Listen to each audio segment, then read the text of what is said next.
Welcome to another episode of the mother and son को। दोस्तों, आज मैं आपको दिखा रही हूँ हिमाचल प्रदेश की ब्रेड, यानी कि वहाँ खाई जाने वाली वो डिश जो कि हम रोटी, पराठा, पूरी, भटूरे, कुलचे उसके रूप में खाते हैं।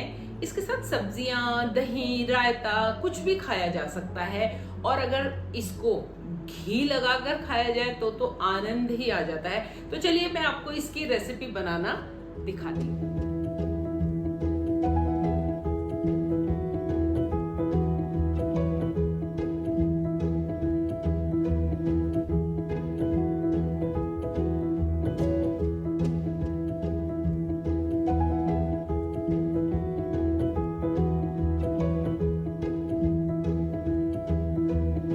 ब्रेड की रेसिपी ब्रेड वर्ड में इसलिए बोल रही हूँ कि भारत के अलावा जो दूसरे देशों से लोग मेरे चैनल को देखते हैं उन्हें भी आसानी हो जाएगी ब्रेड वर्ड से समझने में कि ब्रेड पूरी दुनिया में जो भी उस तरीके का आइटम, जैसे भारत में चपाती, रोटी, भटूरे, कुलचे, नान, उस तरीके के आइटम खाए जाते हैं, तो इन सब चीजों का जो रूप विदेशों में खाया जाता है उसको बोलते हैं ब्रेड। बनता वो उसी से है, आटा, मैदा या फिर मल्टीग्रेन, तो इसलिए मैंने इसको ये नाम दिया है। तो आप कंफ्यूज मत होइएगा। तो अब आप इसकी रेसिपी जब देखना शुरू कर ही चुके हैं तो मैं आपको इसके साथ दिखाते दिखाते कुछ और चीजें भी बताती हूँ।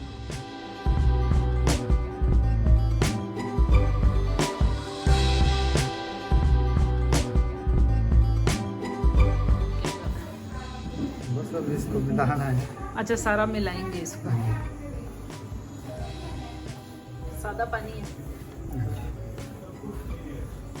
तो बीच में गड्ढा बनाएंगे।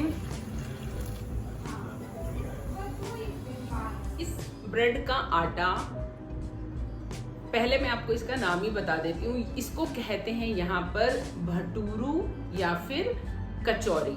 भटूरू वो होता है जिसके अंदर कोई फिलिंग नहीं होती, कचौरी वो होती है जिसके अंदर दाल की फिलिंग होती है या फिर कोई और चीजें भी भरी जा सकती हैं। जैसे कि समय के अनुसार हम खाने को मॉडिफाइड करते जाते हैं, लेकिन मैं इसकी बहुत पुरानी ट्रेडिशनल रेसिपी ही आपके साथ शेयर कर रही हूँ जो सदियों से हिमाचल में बनाई जाती है। थोड़ा थोड़ा पानी डालते जाएंगे और इस आटे को काफ़ी देर तक गूंथेंगे और कुछ देर इसको रेस्ट करने के लिए रख देंगे ताकि ये फर्मेंटेशन से भरपूर हो जाए। जो इसको बना रहे हैं वो काफ़ी समय से इसको बनाते आ रहे हैं, तो ये इसको पता नहीं सौयों या हज़ारों की तादाद में बना चुके हैं, इसलिए ये ही हमें इसकी सही रेसिपी बता सकते हैं।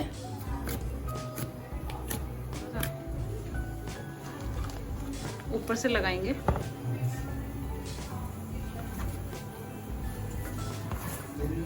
अब ढक के रख देंगे। अच्छा, जैसे मर्जी रख दो।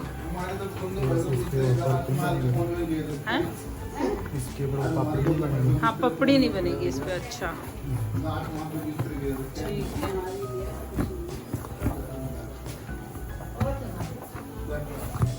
बस, है ना। मुझे भी ये खुद बनानी आती है, लेकिन मैं आज आपको ये एक कुक के थ्रू बनाना दिखा रही हूँ। तो अब यहाँ पर दाल पिस चुकी है।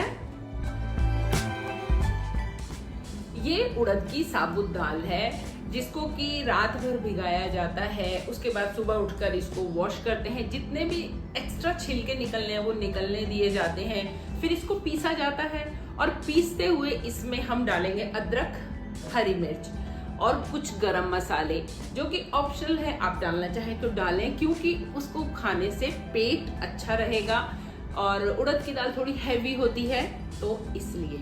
अब ये दाल पिस चुकी है। अब इसको किस तरीके से जो आटा हमने तैयार करके रखा है उसमें भरा जा रहा है वो मैं आपको दिखाती हूँ।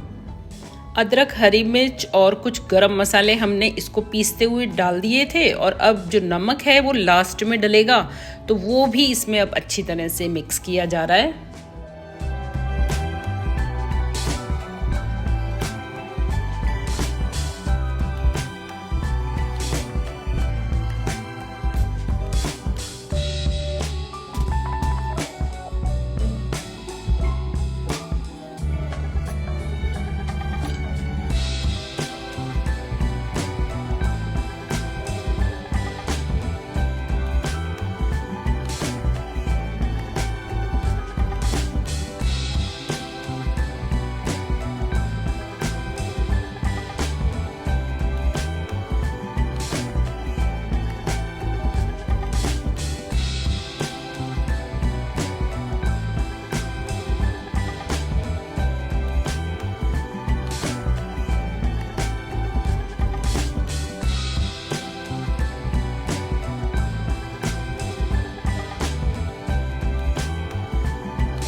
आटे में जिस तरीके से इसको भरा गया है उसको मैं एक बार आपको और दिखा देती हूँ, आप देखिए।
उड़द की दाल में जो छिलके रखे गए हैं हमने, उसका रीजन ये है कि अब जो आटे में हम इसको भर रहे हैं तो ग्रिप आएगी और वो फिलिंग उसमें टिक जाएगी, बस जाएगी, जिसके लिए इसको थोड़ी देर हमें रेस्ट भी करने देना है। जैसे कि हमने आटे को गूंद के कुछ घंटों के लिए रखा था और उसमें फर्मेंटेशन हो गई थी क्योंकि हमने यीस्ट डाला था।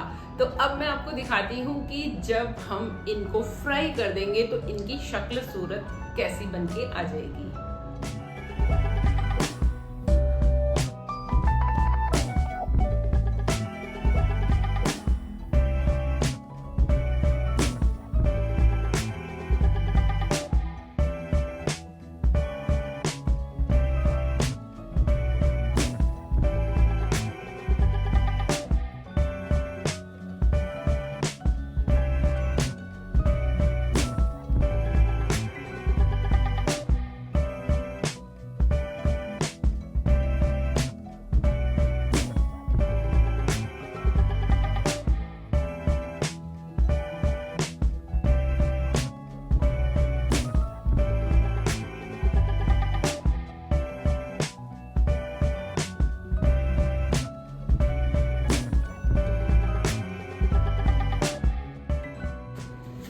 ये कचौरी जो अब आप देख चुके हैं, जो मैं तवे पर गरम कर रही हूँ, ये कचौरी बन चुकी है। सिंपल जैसे हम पूरी भटूरे वगैरह को फ्राई करते हैं वैसे ही इसको भी हमने फ्राई कर लिया है डीप ऑयल में, ठीक ठीक आंच पर। और उसके बाद अब मैं जो आपको बताने जा रही थी वो ये है असली बात कि ये कचौरी या भटूरू जिस भी रूप में बनाए तो उसको हम कई दिन तक रख सकते हैं, ये खराब नहीं होते। जो दाल वाले हैं उसको उठाकर फ्रिज में रख सकते हैं क्योंकि दाल खराब हो सकती है, भटूरू खराब नहीं होगा। और वो भी जो फ्राई किया हुआ है वो तो और भी ज्यादा दिन चल जाता है। तो इस तरीके से आप इस रेसिपी को एक बार ट्राई जरूर कीजिएगा।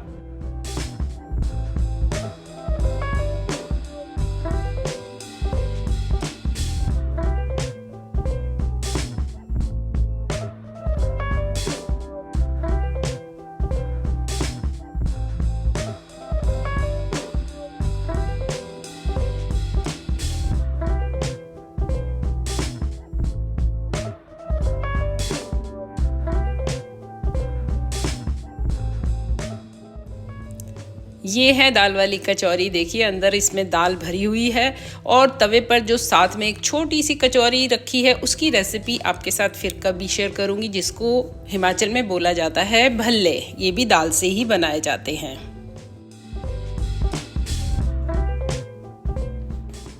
मुझे उम्मीद है आपको भारत देश के हिमाचल प्रदेश की ये रेसिपी बहुत पसंद आई होगी। अगर भारत में कहीं और भी ये बनती है तो आप मुझे बता सकते हैं, और अगर आपने इससे मिलती जुलती कोई रेसिपी देखी है तो भी आप बता सकते हैं। तो फिर मिलती हूँ अगली वीडियो में, तब तक के लिए thank you very much for watching and bye bye.